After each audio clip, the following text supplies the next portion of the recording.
La dévotion au cœur des anges. Conclusion de ce petit ouvrage par le dessein d'une association en l'honneur des 9 cœurs des anges. Il y a plusieurs confréries ou associations dont les fins sont bien différentes, car les unes ont pour fin la délivrance de quelque mal temporel, quoique Dieu y soit considéré principalement et en premier lieu, ce qui est absolument nécessaire. Ainsi l'on voit des confréries en l'honneur de Saint Sébastien pour être préservés de la peste, et d'autres en l'honneur de Saint Firmin pour être délivrés de la goutte. Il y en a d'autres qui ne regardent que l'intérêt spirituel, comme par exemple pour obtenir la grâce d'une bonne mort et d'être délivrés de l'enfer. Or celle dont nous parlons n'aura qu'une seule et très unique vue en toute chose, le seul intérêt de Dieu seul, dans un entier oubli de tout ce qui n'est pas Dieu. Et comme il y va de son intérêt que l'empire de Jésus et de Marie soit établi par toute la terre, elle aurait pour fin cet heureux règne de cet adorable roi et de cette grande souveraine des anges et des hommes. Il y a tant de gens qui sont occupés par tout le monde de leurs propres intérêts et des intérêts des créatures leurs semblables. C'est l'intérêt qui donne le branle et le mouvement à toute chose, qui est la cause de la division des plus proches, de toutes les disputes et les procès, des tristesses, des ennuis, des inquiétudes, des guerres dans les États, des empressements dans toutes les affaires, du trouble dans les consciences, et enfin de tous les malheurs que nous voyons en cette misérable vie. S'il se trouve quelques personnes dégagées de l'intérêt temporel, elles seront attachées avec imperfection à leur intérêt spirituel, et il est bien rare de trouver des âmes qui ne veulent plus que Dieu seul. C'est à quoi cette dévotion tâche de remédier, ne considérant que le pur intérêt de Dieu. Hélas, toutes les rues des villes sont pleines d'une foule de monde, les palais d'une multitude nombreuse de personnes qui vont, qui courent, qui s'inquiètent pour leur propre intérêt. On court la poste, on fait de longs et pénibles voyages, on passe les mers, on s'y expose 1000 fois à la mort, on va jusqu'aux extrémités de la terre, on abandonne les parents, les enfants, les amis, et tout ce qu'on a de plus doux en la vie pour le soutenir. On lève des armées, on assemble des soldats, on sacrifie la vie pour sa défense. L'on s'engage dans des états sans vocation, exposant son salut éternel pour l'intérêt du propre honneur, pour posséder le revenu de quelques bénéfices, pour entrer dans quelque charge. L'on y engage le salut de ses enfants. Il n'y a que le seul intérêt du grand Dieu des éternités qui est négligé. Hélas, que font les hommes pour cet intérêt sacré? Or, cette association tend à lier des âmes pour une si noble fin, et à faire de saintes troupes pour le grand roi Jésus et son aimable mère, la Vierge Marie, qu'il a associée à ses grandeurs et rendue participante de ses couronnes. L'association serait en l'honneur de tous les 9 cœurs des anges, pour les prier de s'unir avec nous et faire une sainte union du ciel et de la terre pour obtenir l'avènement du règne de Dieu. Comme ce sont des esprits entièrement désintéressés, qui n'ont jamais eu le moindre mouvement pour leur propre intérêt, qui ont été toujours tout perdus dans le pur amour, dans l'amour de Dieu seul, qui ont combattu dès le commencement du monde pour l'intérêt de Dieu et pour la querelle du Verbe incarné, l'on ne peut choisir de meilleurs protecteurs, ni des intercesseurs plus puissants pour obtenir la grâce du règne du pur amour de Jésus et de Marie. On les honore tous, on les invoque tous, afin d'appeler tout le ciel à notre secours et rendre notre union plus forte contre la rage de l'enfer et la malice des hommes, qui travaillent sans cesse à la destruction de l'empire de Dieu par l'empire du péché.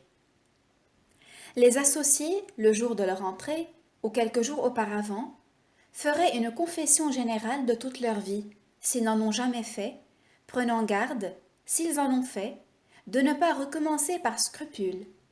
Ainsi, ils ne feront rien en cela que selon l'avis de leur directeur. Ces confessions sont très nécessaires à la campagne.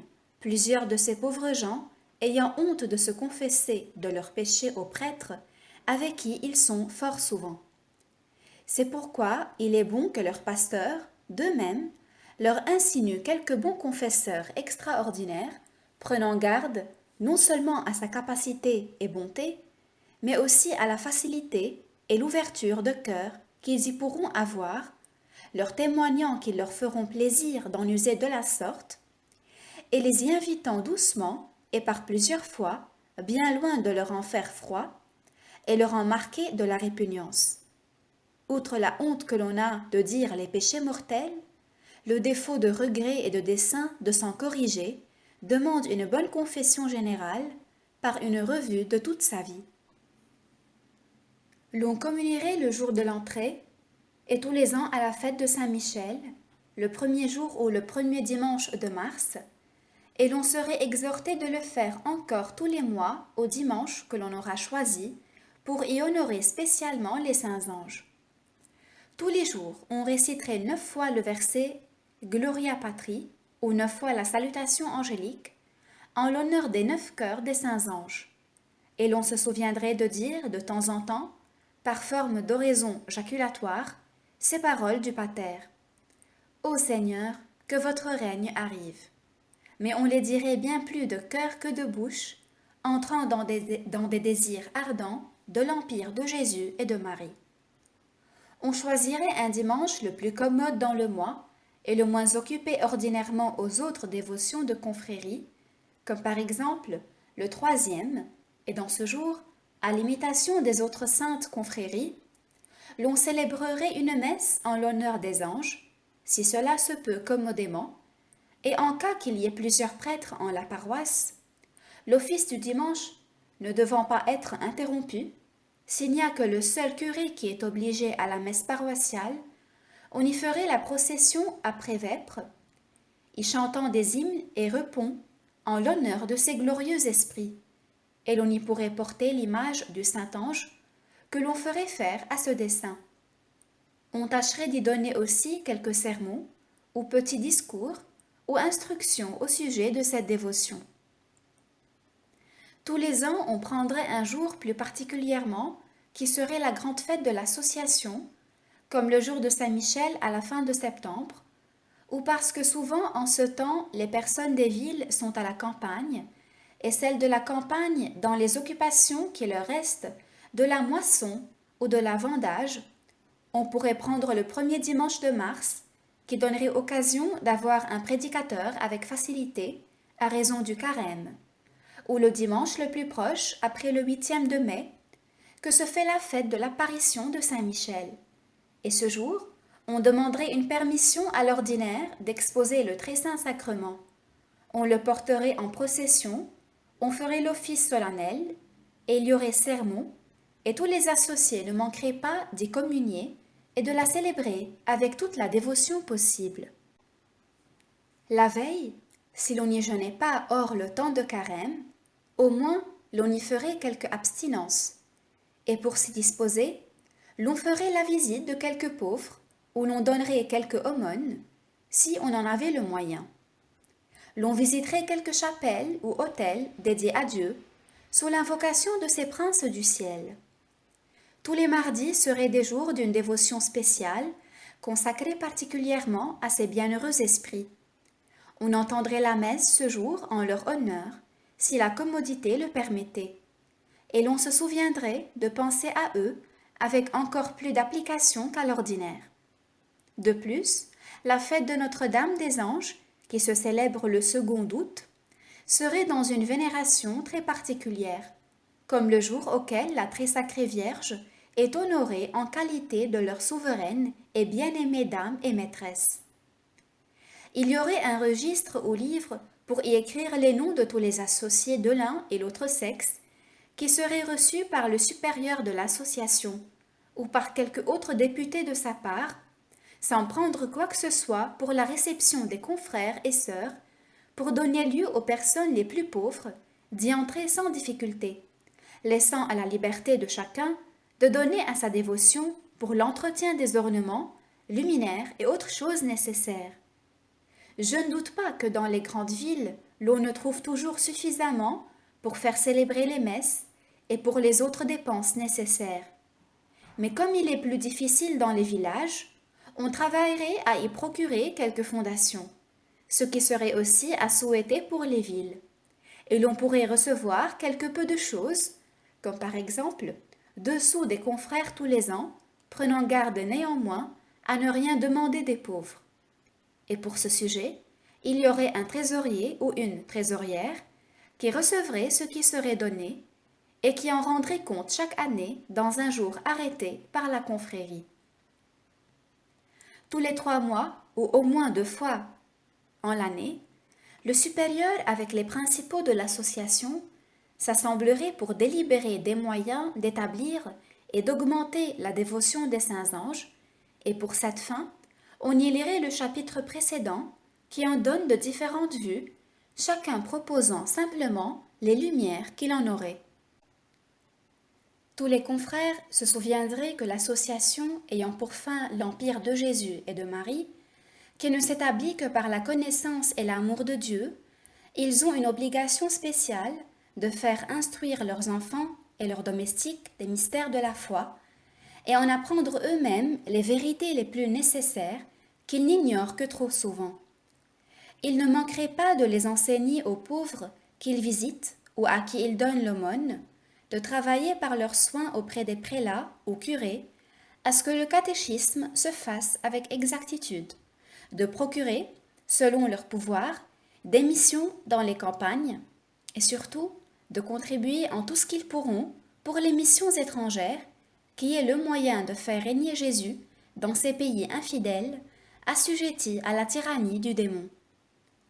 Ils auraient grand soin du très saint sacrement de l'autel et de tout ce qui le regarde, comme des ciboires, calices, tabernacles, ornements, corporaux, autels, et ils tâcheraient de l'accompagner quand on le porte aux malades, gardant une modestie extrême dans nos églises, ayant en horreur les moindres irrévérences qui s'y commettent, n'y parlant jamais, tâchant d'empêcher les immodesties qui s'y font.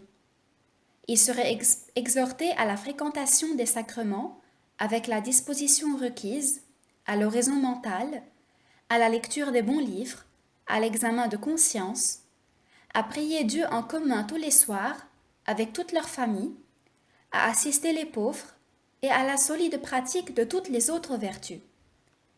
Ils fuiraient avec horreur le péché et toutes les occasions de péché, surtout l'impureté, qui est le péché le plus opposé à la pureté des anges. Ils éviteraient toutes les choses qui y portent, comme la trop grande familiarité entre personnes de différents sexes, les paroles à double entente, les privautés indécentes, les chansons et les lectures qui peuvent choquer le moins du monde les oreilles chastes, et ils travailleraient à ruiner ce maudit péché, le plus grand ennemi du règne de Jésus-Christ, non seulement en leur personne, mais en toutes celles où ils pourraient avoir de l'accès.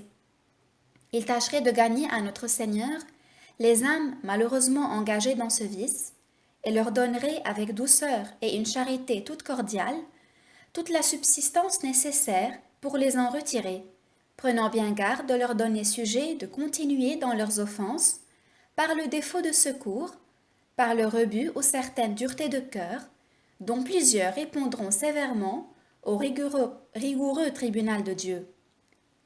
Toutes les inimitiés, les querelles, les médisances, doivent être bannies des cœurs des personnes qui font profession d'aimer les anges. Mais elles doivent aimer ceux qui les haïssent et faire du bien à ceux qui ne leur font que du mal. Enfin, dans les grandes villes, l'on pourrait prendre 9 jours qui seraient destinés pour faire une grande solennité en l'honneur des 9 cœurs des anges. L'on pourrait pendant tout ce temps-là exposer le très saint sacrement, à l'exception du temps où le peuple s'assemble pour entendre le sermon. C'est une chose qui est bien digne d'être remarquée, car il s'y fait toujours 1000 irrévérences. Si l'on pouvait, il y aurait tous les jours sermon, et l'office des anges s'y ferait les jours qui ne seraient pas empêchés. Il y aurait chaque jour une messe solennelle et un salut au soir, et on n'y oublierait rien de ce qui se pratique dans les plus grandes fêtes, et de tout ce qu'une sainte dévotion peut suggérer. L'on choisirait quelque temps pour ce sujet, qui serait le plus libre de fait, afin de pouvoir, avec plus de liberté, faire l'office des anges.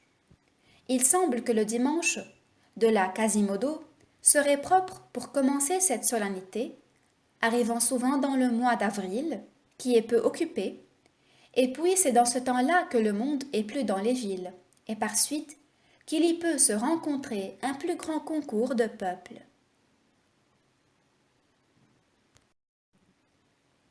La dévotion au cœur des anges, oraison aux 9 cœurs des anges. Esprit bienheureux de la cour céleste, défenseur invincible de l'intérêt de Dieu, après avoir adoré, loué, béni et remercié ce Dieu de toute bonté, des grâces incomparables qu'il vous a faites, après vous avoir fait une protestation sincère du meilleur de nos cœurs, que nous y prenons toute la part possible, nous réjouissant de vos joies et de la gloire que vous possédez, après vous avoir conjuré de recevoir la résolution inviolable que nous prenons de vous avoir le reste de nos jours, une dévotion très spéciale, et d'en procurer par toutes les voies qui seront en notre pouvoir l'établissement et l'augmentation partout où nous le pourrons. Nous implorons le secours de toutes vos troupes glorieuses, pour l'avancement du règne de l'adorable Jésus et de l'aimable Marie, sur tous les infidèles, hérétiques, sur toutes les personnes véritablement soumises à la sainte religion catholique, apostolique et romaine, et particulièrement sur le souverain pontife, qui en est l'unique chef visible en terre, et sur tous les autres prélats, afin que tous les peuples, faisant profession d'une même foi, s'attachant à la pureté de ses maximes, menant une vie conforme à ses règles, les sacrés intérêts de Dieu seul vivent et règnent de siècle en siècle dans tous les cœurs. C'est la grâce, ô redoutable prince de la milice céleste, que nous demandons au Père des miséricordes par vos puissantes intercessions. C'est la consolation que nous demandons au Dieu de toute consolation, que son nom soit sanctifié, que son règne arrive, que sa volonté soit faite en la terre comme au ciel, que l'empire du péché et des démons soit détruit, que l'Évangile soit annoncé à toutes les nations, qu'il soit reçu par toute la terre, que le saint nom de Dieu y soit honoré et glorifié, que tous les esprits y louent le Seigneur, l'y adorent, l'y aiment, et soient dans une entière et parfaite soumission à ses divines volontés. Venez donc, anges, archanges, accourez à l'établissement des intérêts de Dieu dans les royaumes et provinces, dans les villes et les campagnes, dans toutes les personnes qui y habitent. Sacrées principautés, gouvernez les cœurs, soyez-en les maîtres, pour les assujettir à l'empire de Jésus et de Marie. Admirable puissance, confondez les démons qui s'y opposent, ruinez les desseins de l'enfer et la malice de tous les sorciers et les magiciens et autres ennemis de Dieu.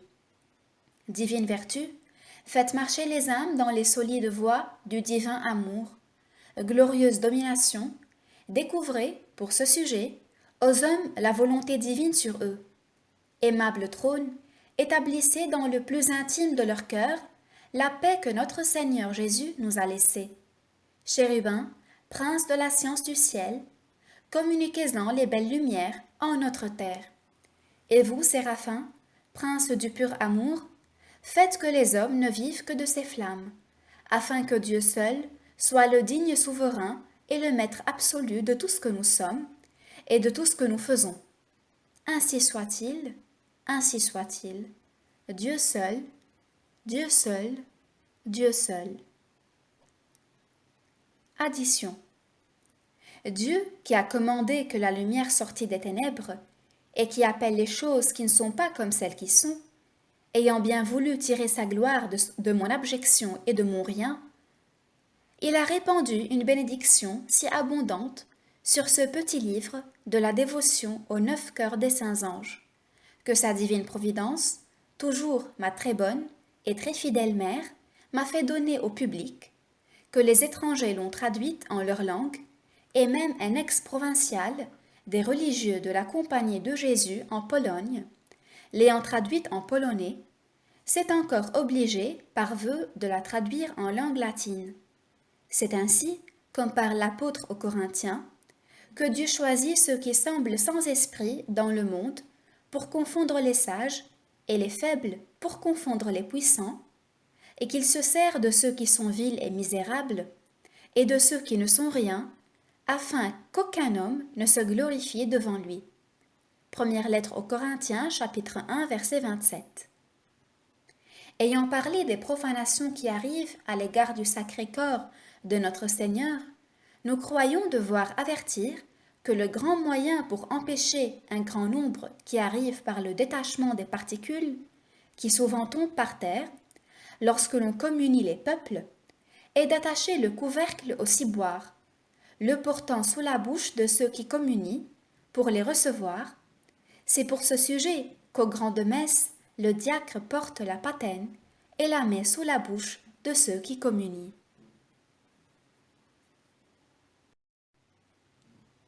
Litanie des saints anges.